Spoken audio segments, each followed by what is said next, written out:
in case you missed them. I do have, this most recent survey is sort of like a guide to my janky little like PNG that I was just sort of like using my own weird notation to grade stuff, and I realized I had a few people ask about it, realized it didn't make sense. So I've sort of like explained what some of the things, like the notes on that actually were. So that's there if you guys need that. Feel free to come to me if you have any more questions about that. This, which is not super relevant at this point, and I am slightly changing the way the rig is graded. I realized as I was grading things that perhaps it was some of the requirements were like a little bit excessive and causing like unnecessarily high point deductions for things, namely the IKFK switches. So instead of having them required on all 4 limbs, I'm only requiring it on 2. I'd recommend doing it on the arms because legs most of the time are just going to be planted on the ground with IK setups anyway. But I'm only requiring 2 switches. If you have more, there'll be extra credit. And if you're doing the fancy leg switches with the 3 joints, which, is anyone here actually doing that? I think I only saw like 1 person. Fair enough. Well, if you have them, those are also extra points. So I'll just sort of go through and like correct all that as you guys do resubmits. And I've been keeping track of like who's done resubmits and whose grade I still need to change for that. So I'll just sort of go through and change all that, by the time the final rigs are due. But just based on this, you should be getting at least 3 points back if you like didn't have switches set up in the first version of the rig. So I just wanted to sort of like, again, bring that up in class just so everyone's on the same page. Anybody have any questions about any of this nonsense or rig grading stuff in general? Aye. Cool. So first bit of class, really quick. I just, like I said, want to go through building some terrain. I find it's good practice to actually model at least most of the shapes in your terrain as opposed to doing something like a displacement map on it. I find, honestly, it's kind of easier to do the modeling, and at least for the parts that you're going to walk on, if you do a displacement map, you run into the issue of how are you going to tell if your character's feet are on the ground if the ground is only changed or displaced at render time. The answer is it sucks and it's really hard. So that's usually I do recommend modeling the ground from scratch, which is what I'll be showing you here. Just a few like really quick janky ways to do it. So first super janky way, I know I've probably shown some of you this before, but it's just to make a plane, add lots of subdivisions to it, say like 200, and just use a texture deformer to deform the ground. So you can do a really, really kind of easy thing in Maya, which is, again, sort of grab your plane, add a texture deformer. It's not going to do anything off the bat. You need to plug some kind of file texture into this, but you'll notice it's making a little deformer handle over in your outliner. Pop that open in your attribute editor, and it'll give you a place to add in a texture just like it would for a file texture. So you can map in pretty much anything. This behaves the same way as like mapping in color on a texture. You can throw in a file, a ramp, whatever. A checker texture if you were feeling particularly insane. Or you could go ahead and do what I'm about to do, which I do a lot for ground, is like a noise texture. And that'll basically just make like this weird lumpy ground effect. And I'm not going to say like this is the prettiest ground that has ever existed, but if you scroll in on it, it does give you some kind of hills and valleys or like slight more interest. Yes? Can you try smoothing it? Yeah. So this one will flag it as like, there's a lot of mesh things, but it totally does smooth, and it does actually look not completely horrendous when smoothed. So that is definitely a thing that can be done. But yeah, so there's also, like within the noise texture itself, there is a, where am I going? Nope, wait. Aha. So there is some stuff that you can modify in here. There's different types of noises. So you can do sort of Perlin noise, which is like a little bit less gross and lumpy wave. So there's a bunch of different stuff you can kind of play with in here. That's kind of interesting, actually, as an effect. The other thing you can do with this is the grossest thing I've seen, is actually play with the time. You can also mess with like threshold and amplitude to get sort of different effects if you just want like a little bit of divoting or something like that. This could actually be cool if you needed like some weird concrete texture. But in this case, I'm just going to dump this on Perlin noise and sort of show you a weird thing you can do, like a modified sort of version of this, where you can actually make a crappy animated water texture. with emphasis on crappy, but it does work for like background stuff. So you can keyframe any of these attributes here. So if you set a keyframe on time, on say frame 1, and then go to like frame 25 or whatever, keyframe time at 10, this is one of those weird, irritating attributes where it doesn't show up as a keyframe in your time slider. So if you want to figure out where you've done keyframes, you should open up your graph editor, and usually it will show up there, except, wait, oh, I see, because it's, okay. So you'd have to like select your noise texture and then go into your graph editor and do this, which is very convoluted. But yeah. What that should give you is something like this, where if you scrub through your time slider, it kind of is like a ground plane that's just like wiggly. So this would be certainly not water I would be like, hey, look at this awesome water in the foreground of my piece. But if you're just doing like a fly through, like over, you know, over a large area of land, or you had like a pond in the background, you could give it a slight texture deformer with a little bit of rippling to sort of create an interesting water effect without getting super weird with sims and stuff like that. You can also, if you're in your texture deformer, you can decrease the strength of this. So, you know, if this is like really, if you're looking for something kind of more mountainy, you could do that. Or like if you're just looking for like a more subtle effect, you could do something like this. That's sort of like first janky ground plane. You can also go through and, you know, turn on soft select and add some weird hills and stuff like that. So this is just kind of like something that I would do if I needed like a really rough sort of non-specific like generic hill. No, Maya closed unexpectedly. Wait. It left Maya open and flashed a Maya closed unexpectedly on the other screen, and now I'm just very confused. That seems dead. Great. Well, yes, this is a very good method for making generic hilly textures. I'm going to kill Maya really quick and reopen it. The only thing I really kind of like want to point out with texture deformers, so they are good for other stuff besides ground. I use them a lot of times for like 3D modeling stuff or 3D printing, for adding, you know, textures or whatever onto my, or like designs onto my stuff. Like I said, only thing I do want to point out really, really quickly is if you're working, so on a sphere, on a plane like we just did, they pretty much come in exactly how you'd expect and just sort of like behave nicely. If you throw a texture deformer on a 3D object, in this case just a random sphere, let me actually map a thing into this real quick. I'll do checkers. Feeling spazzy. So if we put checkers on this sphere, you'll notice that it is perhaps not behaving in the way that we desire. For one, it's causing lots of clipping. Texture deformers will totally do that. But you'll notice that maybe we would have expected like the texture to sort of be like a grid of cubes across the whole surface of this, but instead it's like pretty much only on the top and only on the bottom, and the sides are just like a little weird looking.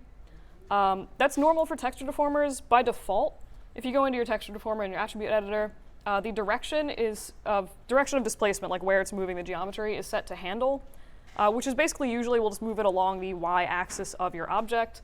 If you take that and you set it to normal, it will then behave in the way that presumably you expect this to behave, and give you, you know, an actual sort of texture on your thing instead of just stretching it to oblivion. So that is janky ground with texture deformers. Anybody have any questions on that before I do a quick ZBrush demo? All right, quick ZBrush demo. If you need more specific and or nicer looking ground, I would generally recommend sculpting that in something like ZBrush, which is actually designed to sculpt such things. So I'm just going to start with the ground plane the same way I did before. I am starting with less subdivisions. I'm just going to go ahead and export this as, I'll replace this one. Apparently it's not gotten rid of my stuff from yesterday, cough. All right, so I'm going to do a quick run through of just like ZBrush basics, because I assume that maybe some of you have never seen ZBrush before, or some of you that had, like I know I taught it in CGI too, but it's been a hot minute since that class was a thing. So I'm just going to do a quick refresher on ZBrush. And keeping in mind while I'm doing this, this is not necessarily the workflow for creating like displacement maps or normal maps or textures. It's purely I am dumping a model in and I would like to get a model out. So if you want to import a model, there's this little import button in the menus on the upper right. Just click that, figure out wherever the heck your file is. I've gotten very good at finding the Maya default folder, which is kind of, I'm ashamed of. So grab the file you want, and to actually have it import into your scene, you need to click and drag with your left mouse button, and then click on this edit menu up here. The reason it didn't show up 10 seconds ago is because it's a flat plane, and ZBrush doesn't render the back of planes. But if you sort of rotate your view, it is there. So again, to actually import your stuff, just click and drag with your left mouse button, and then hit edit. If you don't hit edit, it's just going to stay in draw mode, which is pretty much when you click and drag, it's going to keep dumping these planes or whatever you're importing in your scene, and you'll just end up with a bunch of them. If that ever does happen, what you can do is just go up to this layer menu and hit clear. It'll get rid of all of these sort of extra duplicates of that object that have been randomly added to your scene. I didn't know about that for a long time. It was very annoying. But yeah, so once you've done this, like once you click edit, it's pretty much good to go in terms of like doodling on your mesh. Really quick, if you've never opened ZBrush or you don't remember how to navigate in the program, it's pretty much right mouse button click driven. So rotating is just right mouse button, click, and just sort of drag. If you want to pan left and right, back and forth, whatever, that is Alt and the right mouse button. And zooming is control right mouse button. So again, when in doubt, just sort of click the right mouse button and either control or Alt, and then kind of you'll figure out what you're doing eventually. It took me like 30 minutes to navigate in ZBrush properly. But yeah, any questions on any of that so far? Cool.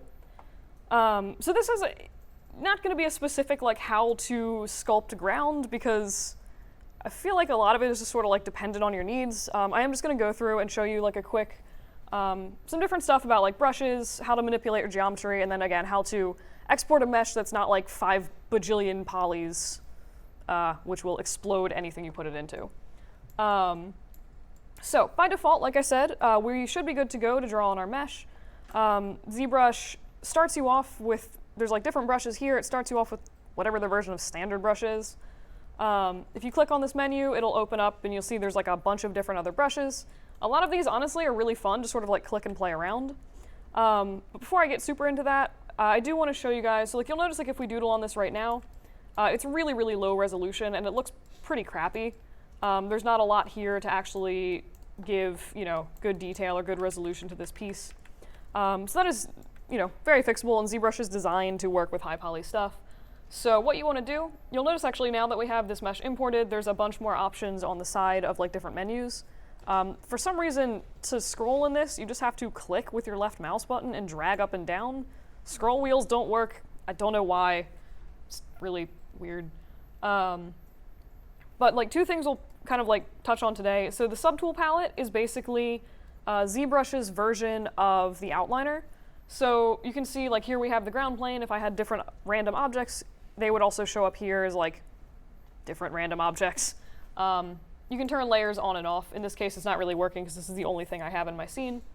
But that's what the subtool palette is. So if you ever need to, figure out what you're working with, you can check that out here. The other tab that I wanted to bring your attention to is this geometry tab.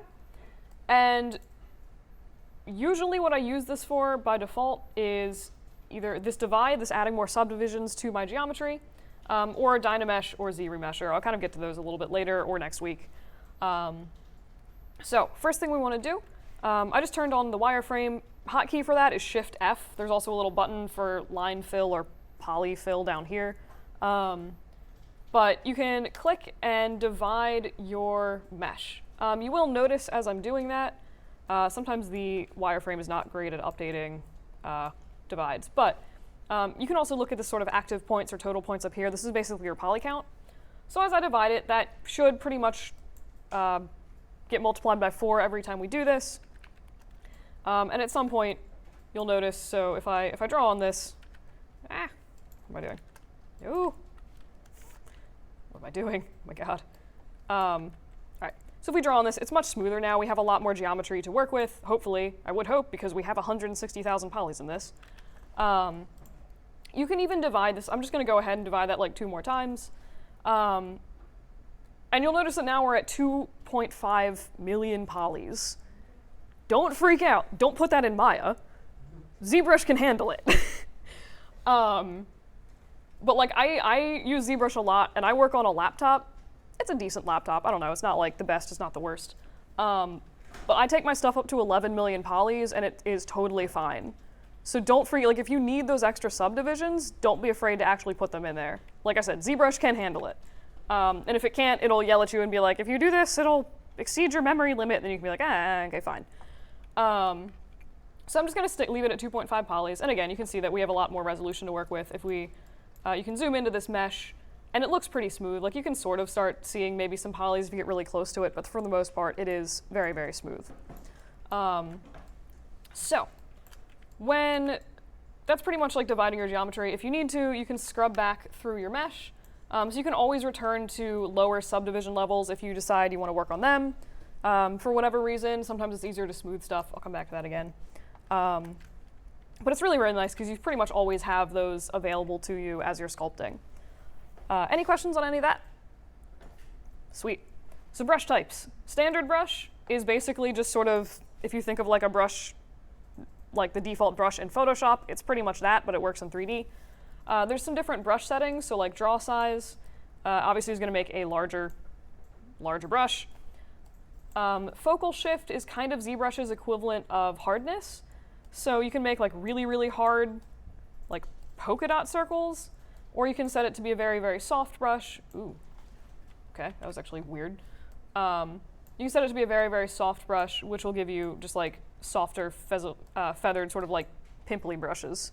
I don't know, it's a weird way to describe that. And then Z intensity is basically how aggressive or like how much this is going to deform your mesh. So if we set this higher, it pretty much is going to take like, here's like a Z intensity of 77 versus this of 75. To me, that's sort of like opacity, but yeah, it's pretty much just like how much you're deforming the mesh, how intense your brush is going to be. You can also access any of those menus if you right-click pretty much anywhere in your screen. It's going to bring up little sliders for these. Don't worry about any of the color stuff at this point. But you have, again, all these menus right here. Other cool thing about ZBrush is it has a really excessive undo counter. Like, I can undo all of that stuff. I can undo the importing of my model. Like, you can go back really far, which is kind of nice every once in a while. So I'm just going to run through a few brushes that I use frequently that I've found to be personally useful. Again, if you use ZBrush, I encourage you to sort of like play around with it. There's some really weird brushes in here. But for sculpting, usually I'll just sort of go with clay, which has the interesting effect. It's sort of like a very soft brush, but you'll notice if I go over the same area numerous times, it's not building up that area anymore. It just sort of like picks a level.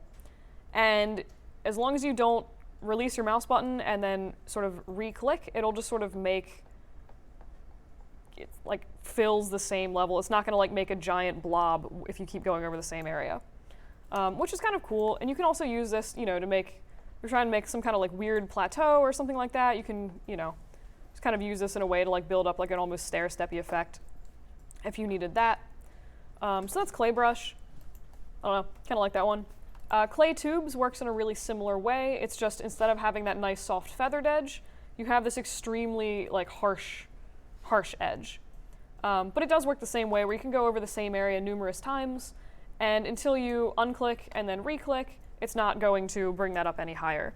Again, the only difference really between these two is the sort of brush profile. This one is using a very harsh square, whereas the other one had a sort of softer feathered effect. And you can kind of see, because it's using this square, you can kind of see it'll make like weird jaggedy edges on stuff, which like, I'm not super in love with that effect, but it does exist.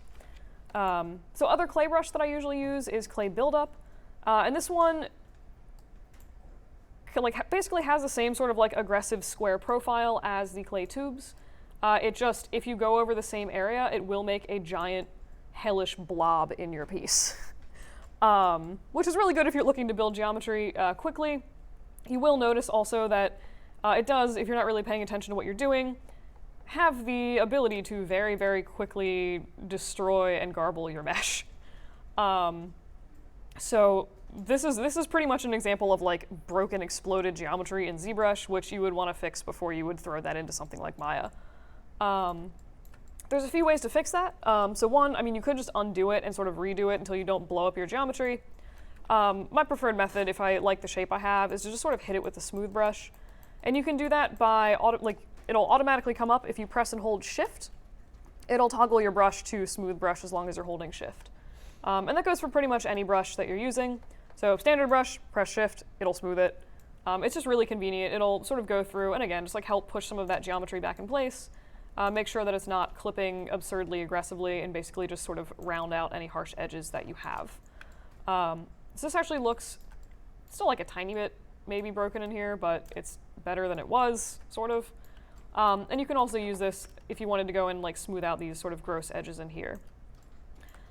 If for some reason the smooth brush is maybe not working as fast as you expect it to on higher subdivisions, so like you notice right now, I mean, it did fix a lot of the gross geometry, but it's not really doing, if I wanted to like smooth this entire thing down so it was just like less tall, it would take a long time to do that with the higher subdivisions.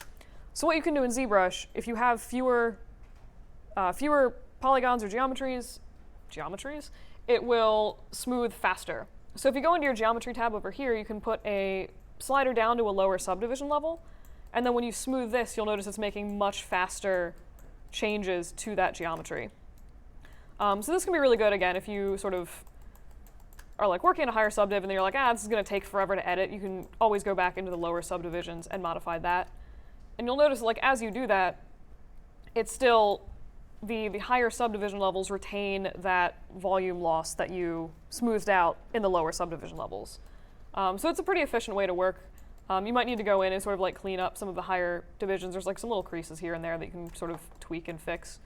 But that's like the basic sort of, I guess, generic workflow that I usually use in ZBrush, is just sort of like make large shapes and then sort of like carve them down and refine them as I go. Any questions on any of that so far? Cool. All right, so there's like two other brushes and a navigation thing I want to show you guys. So navigation thing, if you're in the brush menu, if you know what your brush is called, like if you know you're looking for like the clay brushes, or in this case, I would have shown you Dram Standard. If you know what it's called and what it starts with, if you press D, or any other key on the keyboard, it'll find and highlight all of the brushes that start with D, and just make them a little bit easier to find, because this menu is ginormous and messy and gross. So same thing, like you can just press C, it'll highlight all of the brushes starting with C, and then you're free to sort of choose whichever one you want. So other brush I wanted to mention again is called Dram Standard, and I don't really know how to describe this brush, but it's like, it makes a really nice sort of sharp little point and keeps very, very soft edges around it. Which I don't know if this would be honestly so much useful for landscape, maybe if you were trying to like scratch cracks in a rock or something like that, or like maybe draw a river. It is really, really good if you're ever doing like weird skin wrinkles or something like that. That's like honestly what I use this for most. But it could be good, again, sort of punching in rivers or something like that if you wanted to, weird canyons. And then the other brush that I wanted to show you is the, where is it? The Move brush. For some reason I didn't know about this until recently, but it's pretty handy. If you ever sort of say, make something and you're like, oops, I'm not quite happy with like the positioning of this, maybe I wanted this to be, you can sort of like drag it around and like, I don't know. Basically, it's a little bit like soft select in Maya, honestly, where you sort of like click on an area and drag it into a different position. So if you wanted to, you could sort of use this to widen like the base of this. Most frequently, I do sort of use this as like, oops, this is straight and I kind of wanted this to be like a little bit more curved. You can kind of like force it back into place. It's not always the most elegant solution for things, but it does sort of work, and it's good to know that it exists. Thing to be aware of with the Move brush is that it works perpendicular to your camera, if that makes sense. So like in Maya, if you select a vertice and you try to drag it, you have that like little axis with all the different directions you can drag it. This does not work like that. This is like click it, and you can drag it outwards, And the direction that it moves is kind of, like I said, perpendicular to the camera. So if I go ahead and I rotate straight up, based on the camera angle I had before, it can only drag that straight out to the side this way, or like up and down. But if you, so just pay attention, like if you know you need something to move in a specific direction, you will need to sort of go through and rotate your camera to accommodate that kind of shaping that you want to do. That's kind of the only downside of the move tool, honestly. That, and it doesn't usually deal with like tips very well if you're trying to like make that super curvy. But yeah, so that's honestly, I think pretty much all of the brushes. Oh wait, no, sorry. There's one more brush that's kind of handy. It's called H polish. And if you hit H, it's the only brush that starts with H, so it'll select it automatically. What this does is it kind of goes through and it'll like polish curved surfaces. So like if you look at sort of the top of this nub and I H polish it, it's gonna go in and almost like sand off the top of it.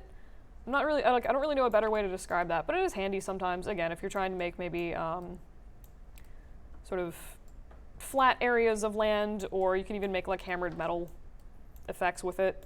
It's kind of like a cool little brush to play with. But yeah, good for also like shaving off points of things if you're ever looking to like add wear to edges of like crates or metal pieces or something like that. That I think was actually all of the brushes I wanted to show you guys. So do you guys have any questions about that before I sort of show you how to process this so it's not 2.5 million polys and export this? Yes, sure. So how does this like translate in terms of scale to Maya, or will you go over that? Actually, mercifully, ZBrush does a delightful job. I was going to throw this back into Maya, but it pretty much, you shouldn't need to do anything to the scale. Whatever scale you export it at is, when you put it back into Maya, the scale is going to show up at. No, like, which is not like with how high you make something. Oh, I see. Yes. So honestly, I'm still kind of like working on like how to figure out scale. My weird suggestion is if you know you need things to be like a specific height, or you want to make a certain area in relation to your character or something like that, what you can do, or like what I would maybe recommend doing, is going through and dumping your character in, just like add him as a little object in your file, so that you can literally go in and be like, okay, my character is this tall. Or you could add some kind of little background of maybe like a piece of geometry or something like that with like tabs that sort of tell you like, okay, this is, 100 feet tall, this is 200, this is 500, that kind of thing. I'm sure that there are better ways to check it. I honestly just like don't entirely know what they are. I've been kind of like picking around for them and I haven't found a whole lot. But yeah. Does that sort of answer your question? Kind of? Cool. All right, and I saw another hand. Yes? Any favorite brushes? Any favorite brushes? I feel like you probably can. I've just never tried. I do know, like, whenever you use a brush, it'll, like, it's sort of like this is like your list of, like, recently used brushes. But, yeah, honestly, I've never tried to favorite a brush before, so I have no idea. Interesting. Cool. Any other questions? All right. So really quick, I'm just gonna make something maybe a little bit more landy looking or something. So again, we just have this sort of like crappy little river going here. So assuming that you were happy with this and wanted to dump this into Maya for exporting, again, you don't want to do it with a 2.5 million poly thing. So you would want to decimate your mesh or like remove a bunch of polygons while still keeping the shape. I'm going to add in, actually, before we do that, a little bit of sort of like extra detail into this just to sort of like show a point. And one thing that you can do, I just switch back to my standard brush. If you click on this little alpha button on your left, it'll allow you to draw in a bunch of crazy shapes. So in this case, like I can, what if I make this giant?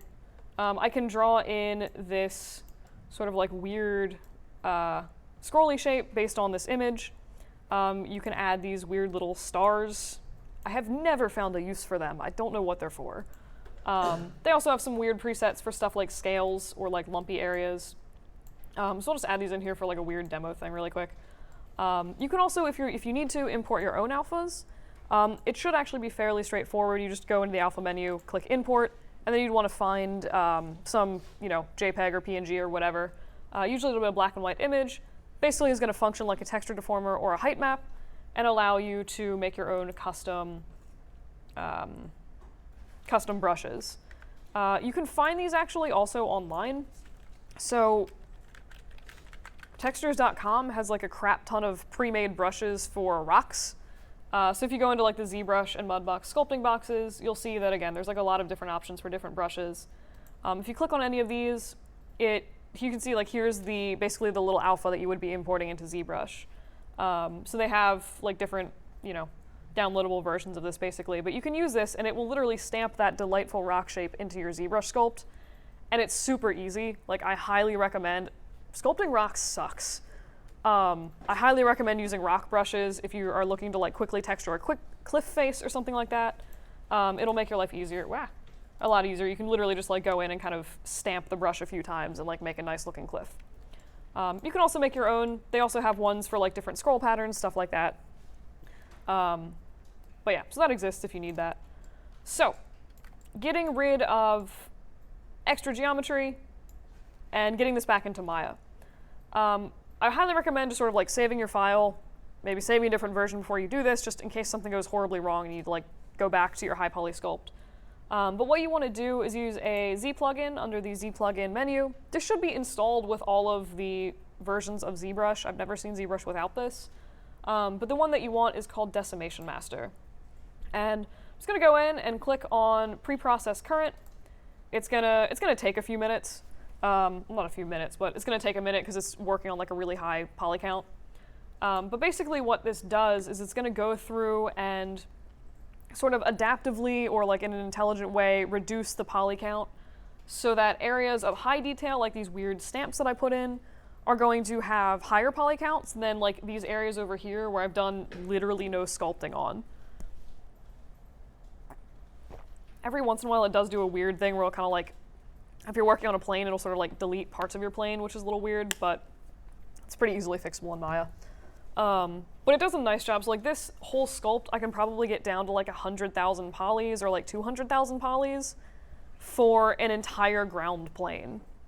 And that's including like mountains in the background, other weird stuff, like the areas your character is going to be walking.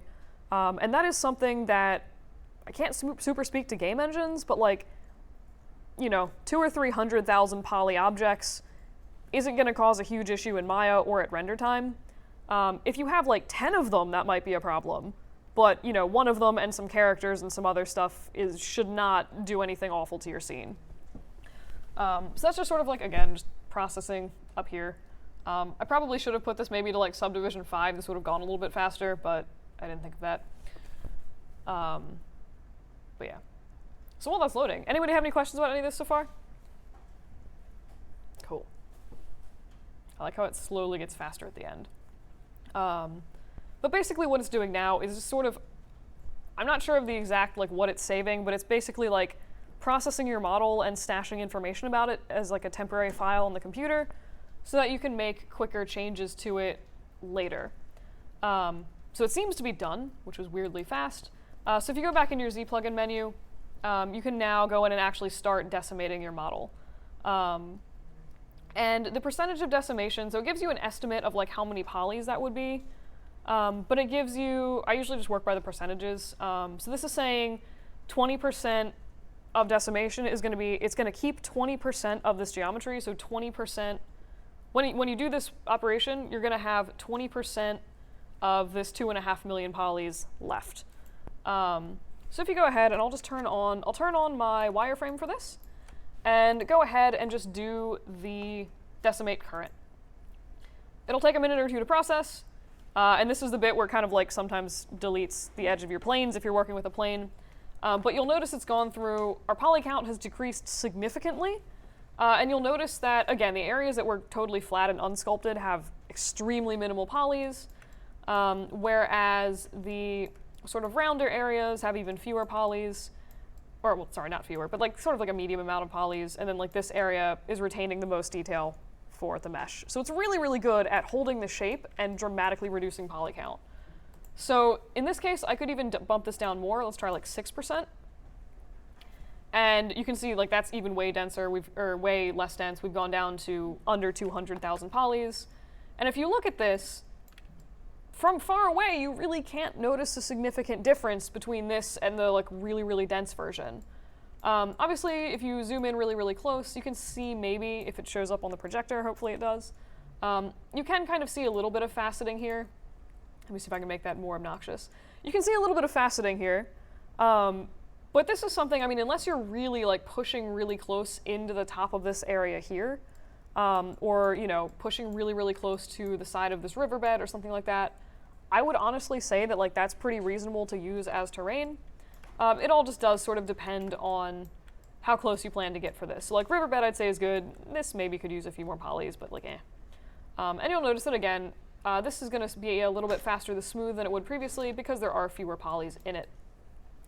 So that's pretty much the decimation master. And again, I've found this is good for reducing mesh count in general. I've tried it with a few other programs, and ZBrush is by far the fastest and the most robust in terms of actually processing your model in a reasonable time frame. I tried doing this with Mesh Mixer once, and it took 3 days to process a dagger. That was started at like 10 million polys. ZBrush did it in 15 minutes. So that was fun. But yeah. So at this point, if you were done with this, you would be good to just go ahead and export this. Just with the export button in the upper right. I'll just replace this random other file I have. And, no. Oh yeah, I forgot ZBrush's insane UI. And if we do dump this back into Maya, it should, apart from the edges that were sort of lost, it should pretty much be the exact same size as the original one. It's shrunk an itty bitty bit because of the extra subdivisions, but for the most part, it's pretty much the same mesh, just with these crazy sculpted details in it. So that's usually how I do ground in ZBrush. Other sort of goofy thing I want to point out is we made that like crappy river with the dram brush. You can just sort of take a plane and like put it in your piece and kind of turn it blue and maybe add some like wiggly water texture, and then you instantly have like crappy looking river. Again, emphasis on the crappy looking. It's not great, but it is good for like a background thing. So that's pretty much my bit on ZBrush. I did want to show you one really quick thing, and that is, so you've decimated this, and then you're like, ah, crap, I need to make like 1 or 2 changes. Maybe in this area down here where there's no resolution to really do much of anything. If you make changes, it's going to be crazy jagged, and that's just because there's no geometry. If for some reason you don't want to just like undo your decimation, or you're unable to for whatever reason, you can add mesh density back into this mesh. And for this, I would say just use Dynamesh.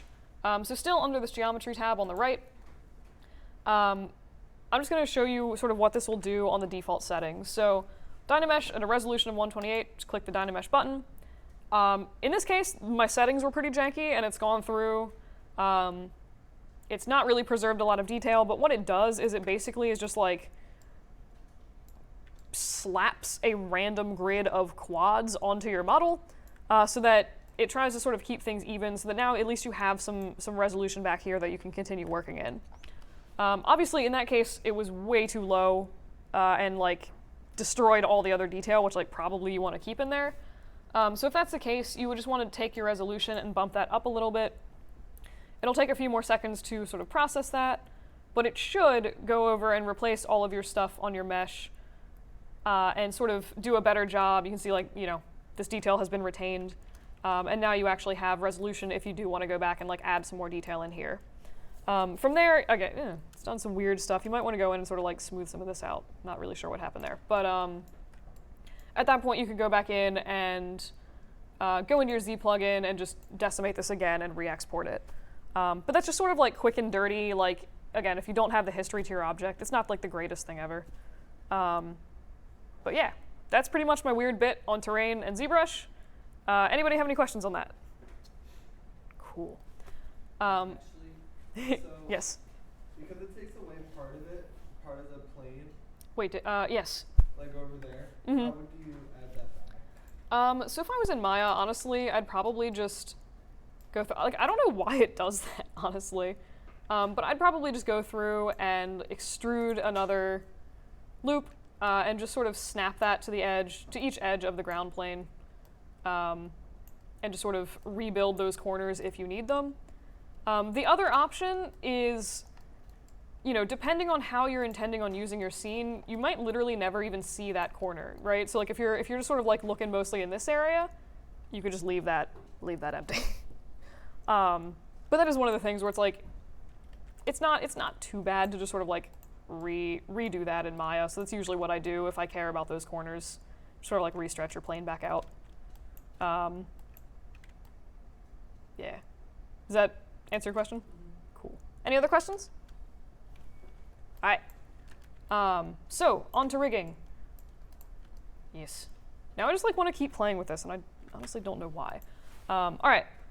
So like I said, I'm going to go through, if I can find the form. So it seems like I'm just going to sort of go through and like yell if you guys have interest in going over a particular topic. Outliner structure for scaling your rig. So that's like the hierarchy with like the master group and stuff like that. Okay. IK handles and how they work. Okay. Seems like interest. So when we're doing this, does anybody have like specific questions about IK handles that I can sort of go with, or should I just sort of like wing something? Well, I just had, at least for me, I don't know if anybody else, I just had the problem where even if you had it bent, like your geometry pre-bent, like it would just, your IK handle would say, let me just bend this way instead. And wait, I can show you. Yeah, what I mean by it. That might be a thing. I probably won't be able to recreate that, but like I could take a look at that for Open Lab. Yes. I thought that problem. I self-taught my IK handles, and I found it really was it's kind of this option where it's called set preferred angle. Oh yeah. You go in and you bend to an angle, and figure out how that angle is bent that way. I forgot. So like, it is an option I can use. I think it's even use. Are you talking about in the IK handle options. or in here? I don't know. There's an option. No, it's in called the set. skeleton. Oh yeah. Sorry. For orient joint That's all or set preferred angle. Yeah, there you go. Yeah, there's like sort of two different things you can use. So I honestly, let me actually add some joints before I go super crazy in that. So really quick, like I said, sort of preferred bend of like a knee or something like this would be like this. You can, so this is like one of those weird things with the setting the preferred angle is sort of one of those strange things that I usually end up like not using in my rigs. But basically what you can do, if you go into your skeleton menu, there's an option for orient joints. You can turn on this local axis visibility, which basically shows you which direction your joints are pointing.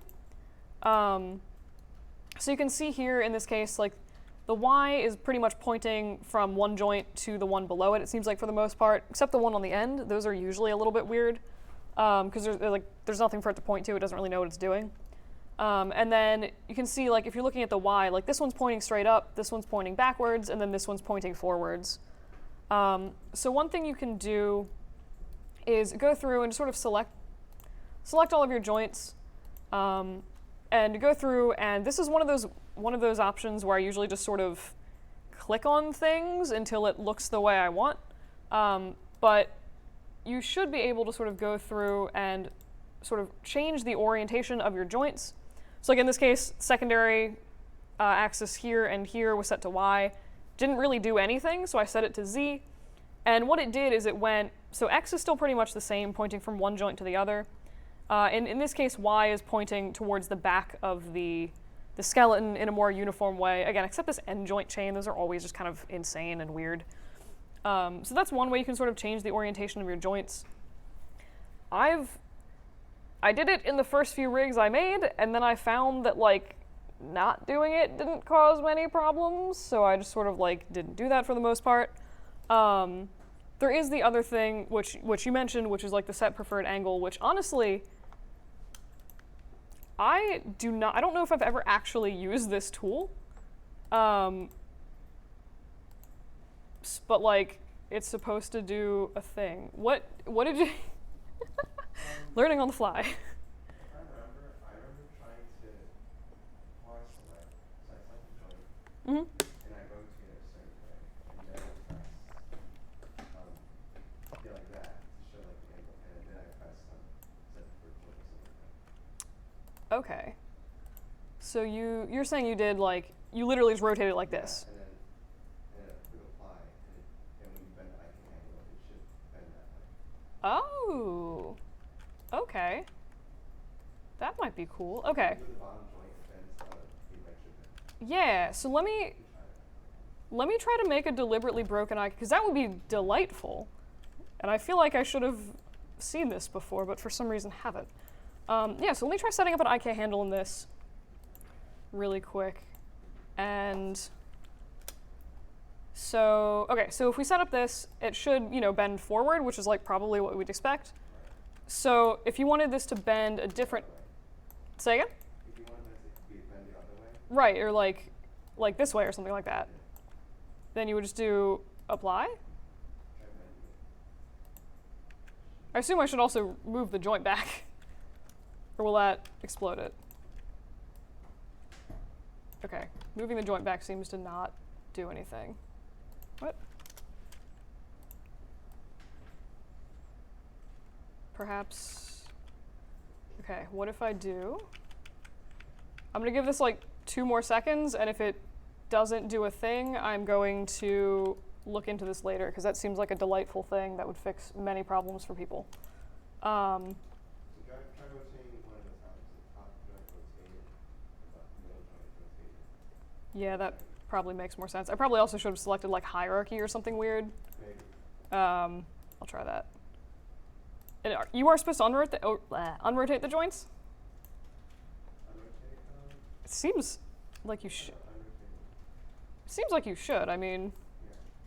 well, either way, it still snapped it forward. So I'll look into this later, and I'll figure out what's happening with that, because it does seem like a handy tool if it works.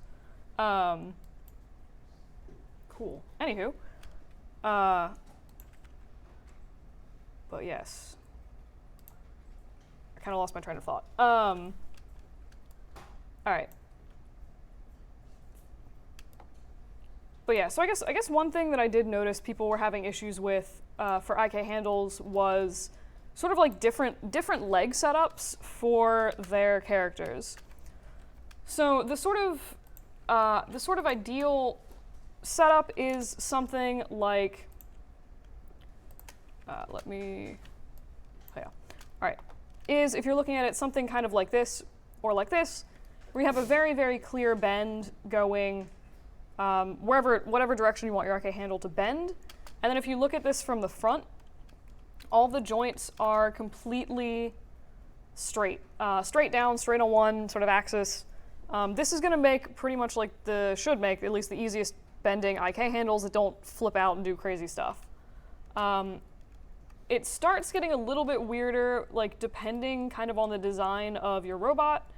So if maybe you had some kind of leg joint that requires a bend like this or something, where you have like a ball joint in the hip and then the knee is sort of like offset from that, that's going to make it a little bit harder to set up IK handles. My usual hacky workaround for that is, and this is not like an ideal workaround. What? Oh, I made an extra joint. But it's usually either just sort of manually, like you'll notice, like this is not bending forward, it's bending like kind of weirdly off to the side and actually backwards in this case. So that's like clearly not really what we want. So what I usually recommend in this case is either just controlling it with twist, going in and just being like, all right, I'm just gonna like force this back into place as it's bending. You could theoretically, move your leg back in manually. Or you can set up a pull vector constraint for this IK handle, which will usually sort of like force keep it in place. This is not, again, the most elegant or best way to do things for this joint setup. It's just sort of like the quick and dirty. It'll keep your knee from like going completely insane. So what you can do is just sort of dump this pull vector. I usually just put it right in front of the joint, and then add a pull vector constraint to this so that when you bend the IK knee, or whatever joint you're working with, it's going to do its best to keep this joint sort of on that plane that it's making from the first joint of the chain through the last joint to this pull vector here. This breaks down a little bit when you have like really maybe like weird aggressive triangles. You can see that this is sort of starting to deviate from like where that pull vector is. This is obviously not ideal. That's kind of, you just have to go back in and just like force your pull vector back into place there. So these can totally act up a little bit depending on, you know, how aggressively you're bending your leg. But usually they will sort of do a decent job at, by default, just keeping your leg from like spinning crazily or something like that. I'm mostly just like seeing a lot of people sort of like asking about that for like different alternative leg setups. Again, normally I would say, you know, recommend setting up your leg in such a way when you're modeling where you can just make a totally straight joint chain. Sometimes that's not possible, and there's most of the workarounds I found for that are honestly just like brute force pull vectors and twist values. Just because of the way that IK handles sort of calculate, it makes it a little bit hard to actually do that kind of setup for a leg. Is there anybody interested in doing like setting up the sort of basic IK switch? I know that was something my previous classes were interested in. Cool. Would you prefer to just sort of use, if I like set up controllers on this goofy little leg thing, or use like an actual rig that I can sort of disassemble really quick? All right. I will just work in here because I exist in this file. So I'll really quick just hide the skin. If you ever want to turn off this local axis visibility, you can just do that in your skeleton orient joints thing. Just grab your joints and toggle this off. I actually kind of think it's kind of nice sometimes, so I'm going to leave it up. First thing I'm going to do is just throw in some generic controllers for... Okay, sure. What am I doing? Throw in some basic controllers for my IK and my FK joints. And I'm not doing anything particularly fancy for these. I am just going to make sure that I go through and freeze the transformations of all of these. Again, very important to always freeze transformations of your controls. Otherwise, animating will be kind of like a living nightmare. And the only ones I'm going to actually go through and label for this are the switch, so I know what the heck I'm looking at, and the giant IK control that I have made. So, setting up, I assume we're going for the basic switch here because I don't think anyone in this class has done the fancy one. But basic setup is, they're going to be set up on the same joint chain. So I usually start with just going through and grabbing your FK control and then the joint and doing constraints for all of them, like you would set up a basic FK setup. Again, make sure you have maintain offset turned on, apply that, and as you do this, just make sure that no rotation values are being tacked onto these joints. So go through,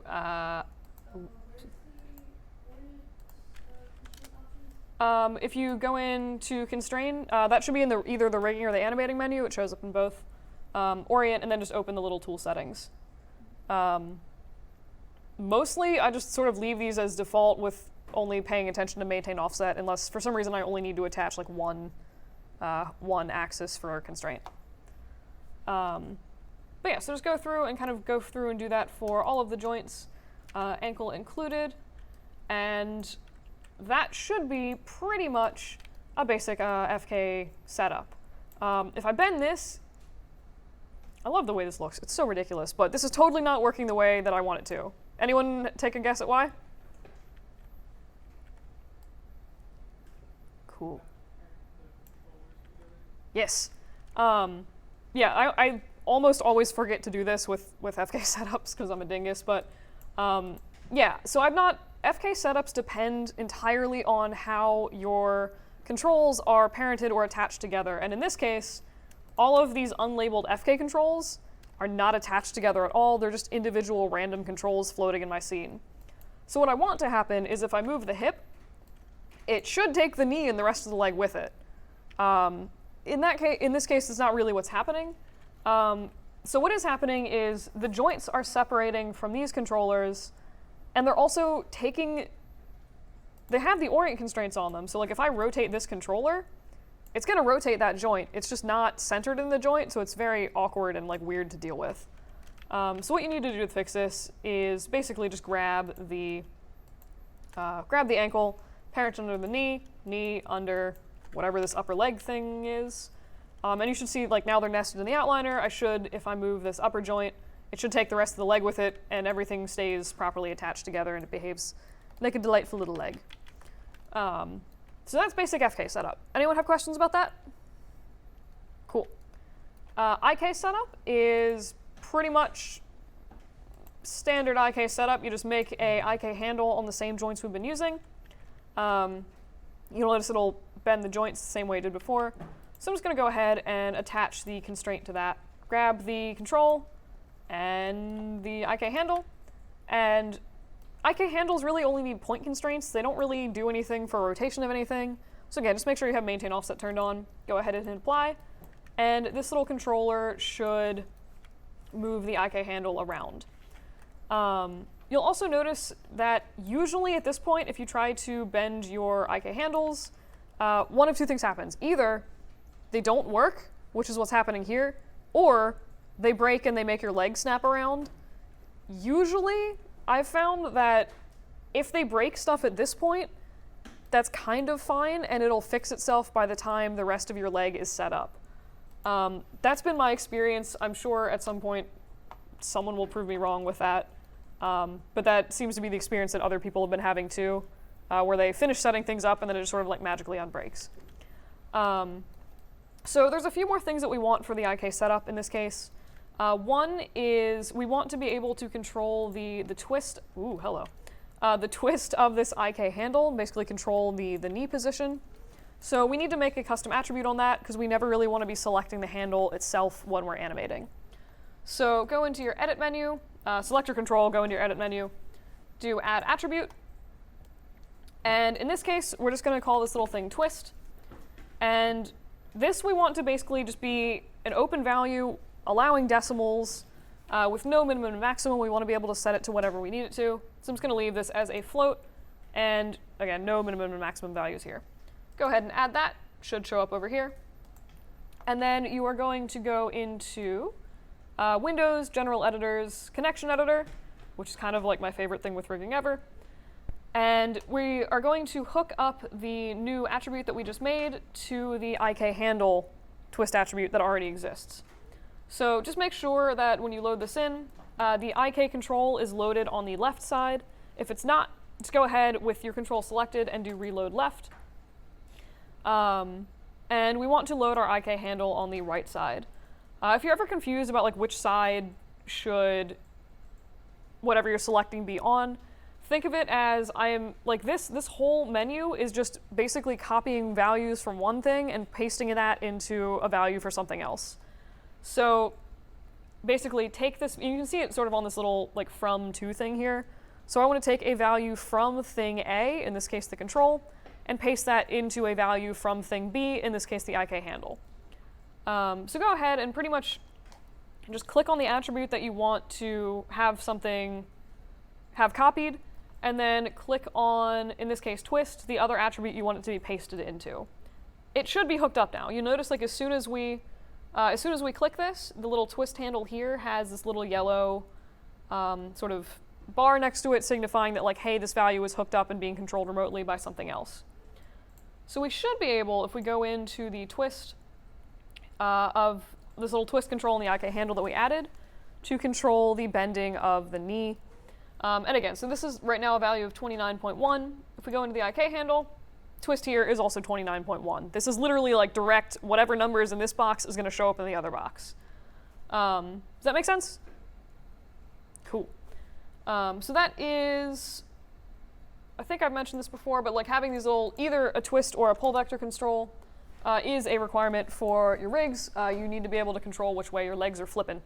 I legitimately didn't know that was a thing until after this class, and I was like, oh my god.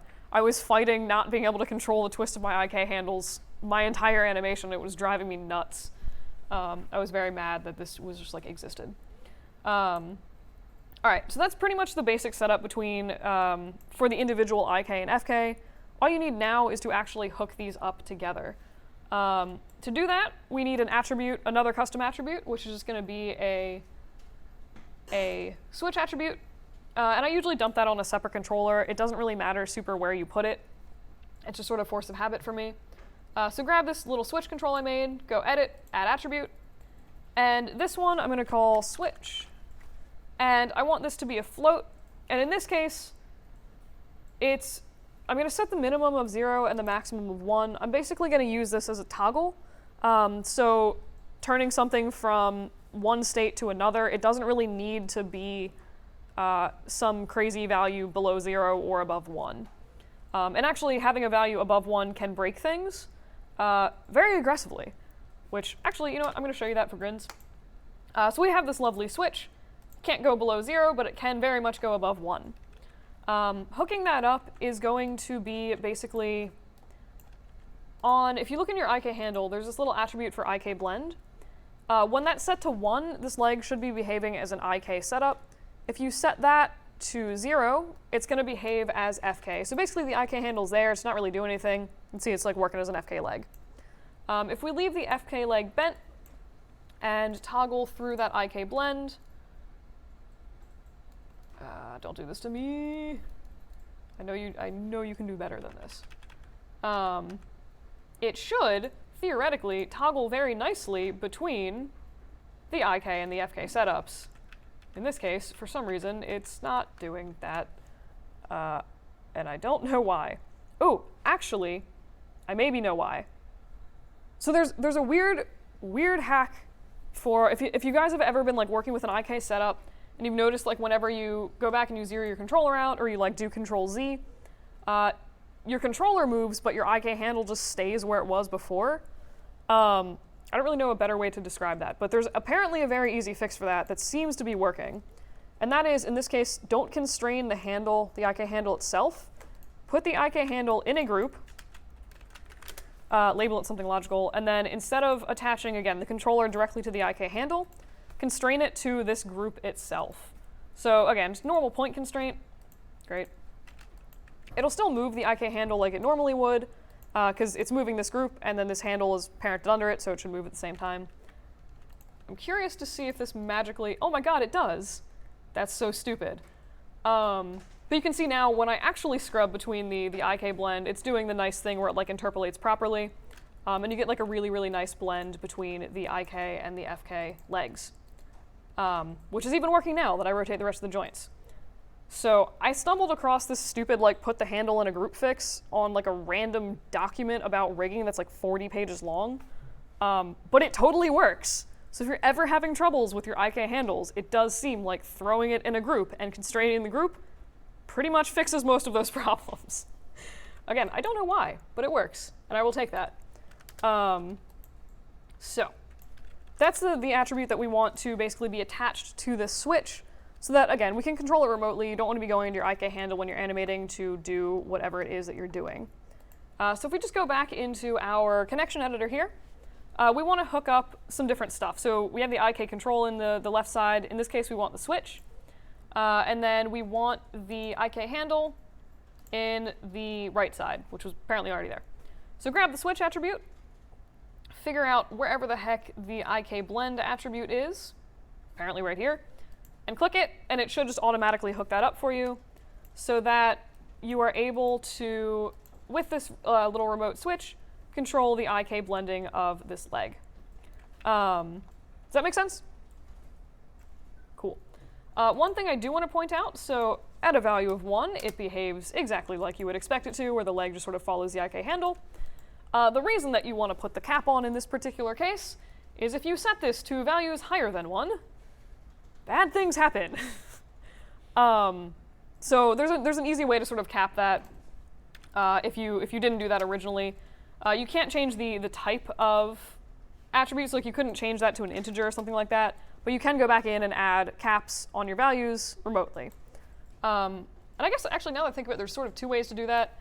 If you wanted to, you could go in to the attribute editor on your switch and go in and like add depending on what you're trying to control. If you want to do translate, rotate, or scale, you could like add minimum and maximums here.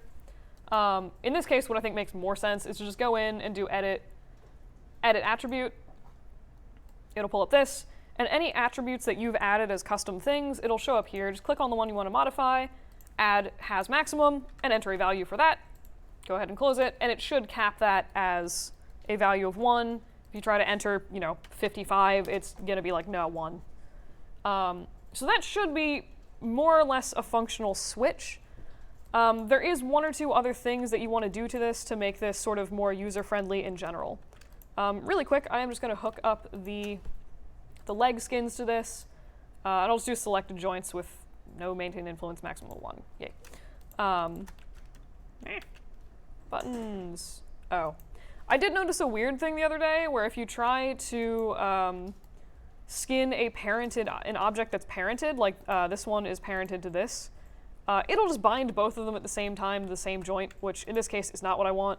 So just skin, unbind the child mesh, grab the joint you actually want it connected to, and go ahead and apply that. And then you should have a functional, delightful leg.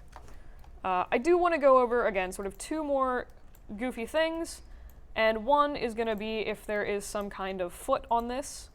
So I'm going to make this very sad excuse for a foot and attach that into my rig. So this is pretty much what we have right now. And what? That normally breaks much more aggressively in a more obvious way. But basically what's happening here is if this is your foot and you're moving your handle around, I can rotate this IK control and I have absolutely no control over this foot, which is kind of bad. If it will technically work, like right now the rotation is hooked up to this control, this FK control. I can operate it remotely, but this is a really gross way of rigging. If you wanted to do this for yourself on a personal project, again, I don't recommend it, but it does work fine, but since other people are animating these, you should really like set up your controls to work better than this.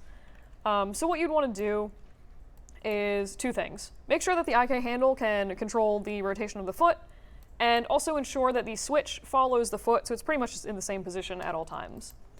So what we're going to do for this, having this little switch actually follow the foot is actually really, really easy to do. All you do is take your ankle joint or like whatever you want it to follow. If you're doing a bunch of fingers, you could just group all of your finger controls together and do the same thing I'm about to show you, but grab the joint of your wrist or your ankle, whatever it is, and then your control or your group of a bunch of controls, and add a parent constraint. This ensures that when you move your foot, that little switch control is always going to follow the rig. You always know where it is. If you're going back and forth between IK and FK, you'll see that, again, the switch control, no matter where your foot goes, it's always following the foot itself. This is what you want. It just saves you time having to like hunt for, oh, where did my switches go? So this is something that I expect to see on a rigs if you have your switch set up. Same thing for fingers. It would just be, if you have multiple controls, just chuck them in a group, constrain the group itself. Any questions on that? Cool. All right. So to actually make the IK control the ankle, what you want to do is basically something like low-key fancy with constraints and a set-driven key. So you'll notice if we look at the joint, when I was constraining my FK setup, we do have this orient constraint here for the last sort of little ankle joint on this rig. In case you guys didn't know this, I think I said this in my videos, but in case you didn't know it, if you click on a constraint in the outliner, for one, they always show up in the outliner under the object that is attached to another thing. And if you click on said joint or said constraint and look at it in the channel box, it'll show you everything it's hooked up to. So in this case, NURB Circle 2 is the only thing affecting this. You can sort of also tell they always, anything with weights or like attached to your constraint or controlling this object will have this little like W0, W1. It's sort of how the computer notes like what, sort of organizes the things that are driving this particular thing. So in this case, it's only NURB Circle 1, and that is the little ankle control here. And we need basically to set this up with the IK control also controlling this joint. So sometimes, if you're lucky, you can just grab the IK control if you already have this constraint set up, and then your joint, and add an orient constraint. Again, just make sure maintain offset's turned on. And usually what will happen if you do that, you can go back into your constraint and see that where previously NURB Circle 2 was the only thing that was influencing this, we now also have IK handle 1 listed here as well. So what we should be able to do is if we rotate the IK handle, if we rotate the FK control, it's going to move that foot, but not quite as much as the controller rotates. If we move the IK ankle, it's also going to move that foot. So basically we have two controls controlling the same thing. What we need is, basically if you're working in FK, you want only the FK control to be affecting the foot, and vice versa. So if you're in IK should be the only thing affecting it, FK shouldn't be doing anything to it. So we have the constraint set up to do that. If for whatever reason you go back in and you do the second orient constraint and it doesn't add this weight in, what I usually do is just grab this, delete the constraint, and just reset the thing up. To do that, just grab both of your controls you want to control the thing. Doesn't really matter which order you select them, as long as the joint or thing you want controlled is the last thing that you select. Go ahead and just apply that again. It should set up that orient constraint with both things attached at once. So it doesn't really matter which order these show up in, only the values entered here. So, setting this up so it behaves in the way that we want. Again, we're going to do this with a set-driven key, which can be found in your animation menu. If you go into the keying tab thing, menu at the top, I don't know what that's called. Scroll down to set-driven key, set. For some reason, if you just click set, nothing happens, which is stupid and a tease.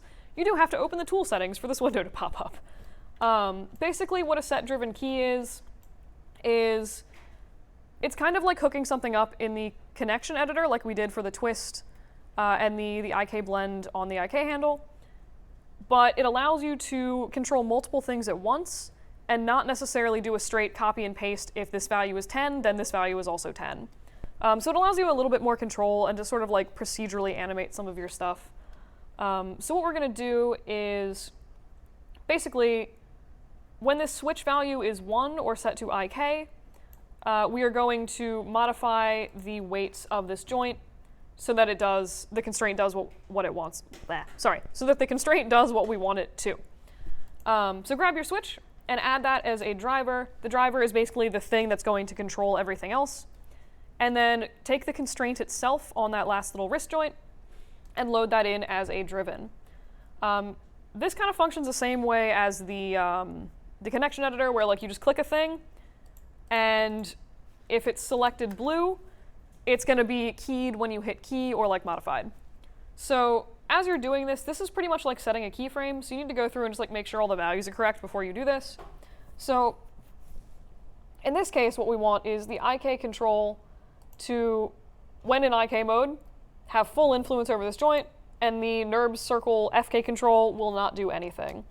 So just set the NURBS curve value to 0, IK control to 1, go through, select your switch, and then anything that you want to set a keyframe on, and just hit key. Again, nothing is going to show up down here in your time slider, but you do get these little blue bars next to these values saying, hey, these have been hooked up to something else.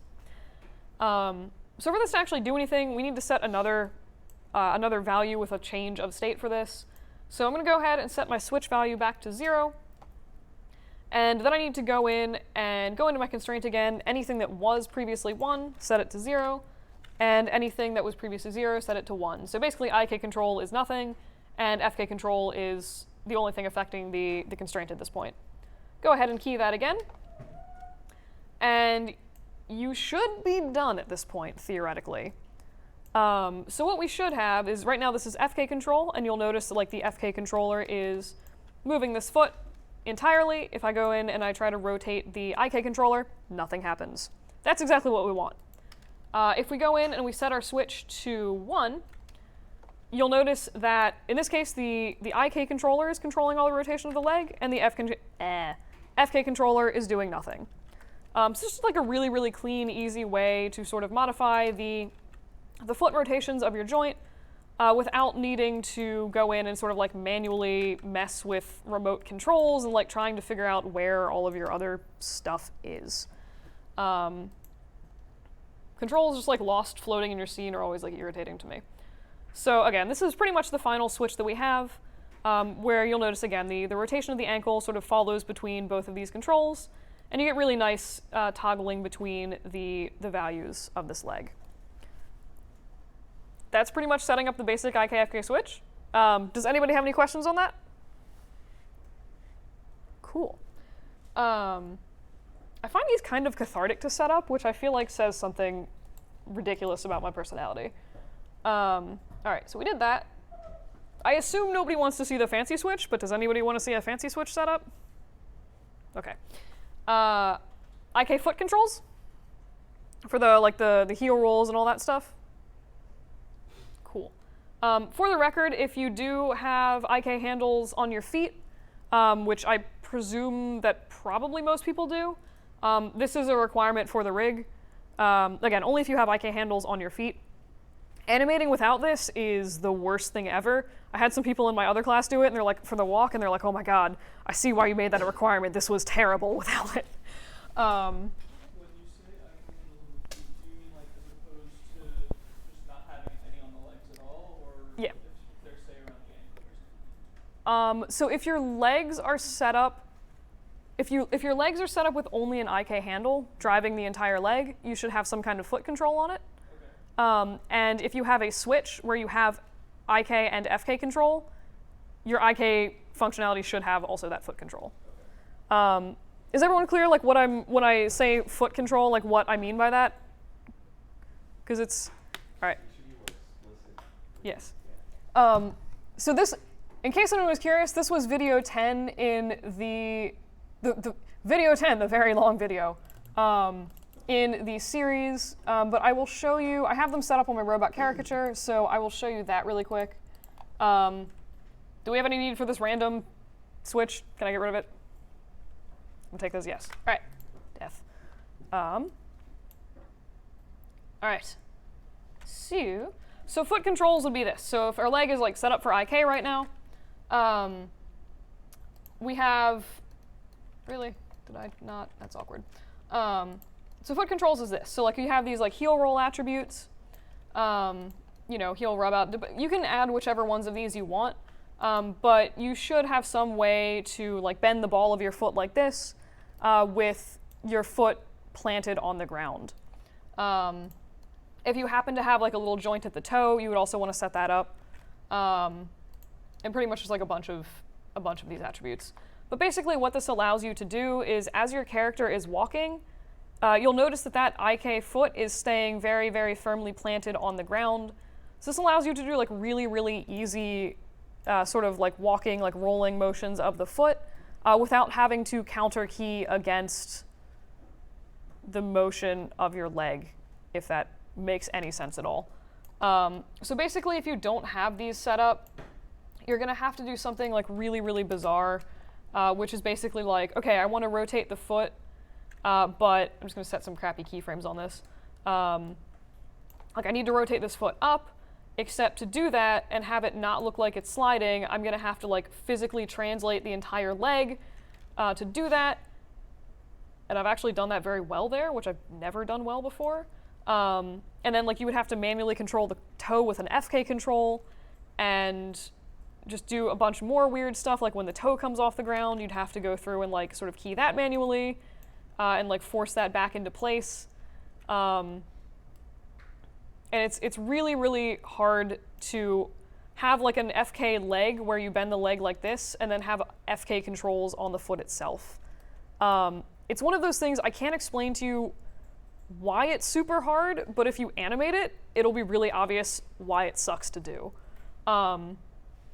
It's basically everything you do, you have to like fight to ensure that this foot is like staying in the same place and looking like it's not sliding, and also is not clipping through the ground.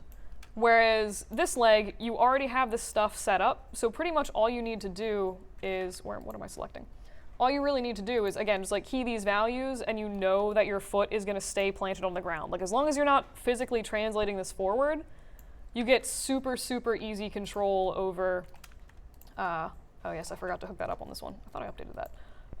You get really, really easy control over the foot and pretty much only need to worry about making the bend of the foot look right. Again, you don't need to move the controller at all while you're doing this to achieve a nice foot rolling effect. Does that make sense, and are people clear about what I mean by like foot controls in this case? Okay. Does anybody want to see me set those up? Okay. So I didn't see anyone express interest. I do have the video for it, which again is a little bit long and convoluted. I left the troubleshooting in just so you guys could see maybe like process of troubleshooting in case that helped some people. But basically, what the process is you make some little null groups. I'm gonna put all this back to no, it's already at 0. All right, so you make a bunch of little null groups, and these are going to be positioned pretty much directly at the heel and directly on the ground plane, directly at the front of the foot or the tippy toe, and again, directly on the ground plane. And then you have, this is the setup for like the full foot. If you have like a bendy front part, you can just sort of omit these two groups if you don't have that. If you do have the bend, you would want two groups, the ball group and the toe group, and those are going to be set up directly in the center of whatever foot or whatever joint you have for the ball of the foot. Again, if you don't have that bendy toe, you don't actually need either of these groups. You would just grab this little IK handle and throw it directly under tippy toe. It'll work exactly the same way. But basically, you just sort of set these groups up, position them correctly, make this little single chain solver that goes from the ankle into the ball of the foot.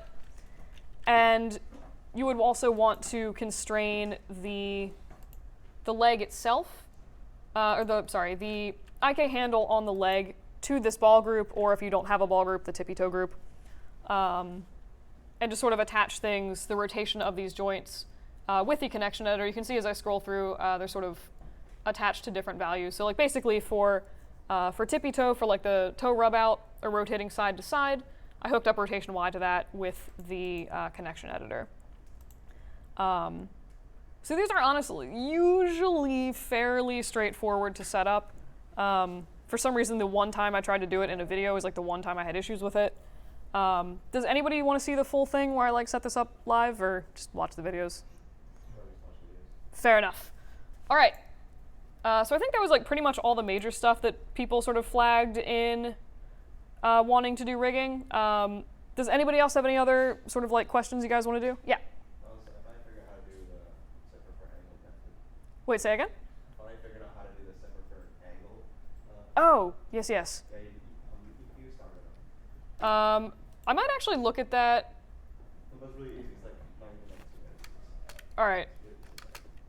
Do you want to either walk me through it, or do you want to just come up and? Okay. So like just make your thing like 3 joints. Cool. Let me actually. I can probably just duplicate this leg and just move it off to the side like a weirdo. Hang on. Haha. A leg. Cool. Will this one work? Alright, so this one doesn't have an IK handle yet, right? I can add one. No, you don't have to. No. Okay. That step is last. Ah. So what you do first is like let's say one bend backwards. Cool. Like this. So like I see. Like this. You start with the top, the very top, yeah, and you bend it, yeah. Like this. Not that, the other direction. Like this. And then you go down a line, Okay. and then you bend it like the other direction, yeah. Like that. Ah. And then Okay. you do the same for the foot or the ankle, What? like the other way. Like the this? other way. And then that's when you go to set the first angle. Aha. Those are the options. Yes. You select all your joints. Cool. And then a hierarchy. And Okay. apply. Cool. And you could like zero out all your rotations. Okay. So, and then you can just the IK handle on the angle and the hip. And it should bend backwards? Oh my god, it bends backwards. There you go. It Ooh. should show an arrow, like a white gigantic arrow. Yeah, usually, Right there. yeah. So you know. What? It's right All right, well, that's a thing that I'm going to have to make a quick video on, because there are definitely some people that have been having issues. Why in all of my tutorials and stuff I've watched about rigging have I never seen this before? Cool. Well, that's a fun thing that I'm extremely glad that you showed me. Why does this suddenly have a rotate Z on the joint? This feels like, did I maybe, wait. Because when it bends, when you set for angle, it automates the angles after you set it up. Yeah, So like it does. But that, it definitely works. My concern would be that that wouldn't work well with the switch, but it certainly works well for an IK handle, and if that caused some very minor twisting, it might honestly be worth it if your leg setup is like super crazy. Interesting. I will totally play around with this later because that seems like a delightful workaround for some stuff. Cool. All right, sweet. Yeah, thank you for finding out how that works. All right, any other rig stuff? Okay. In that case, give me like 2 minutes to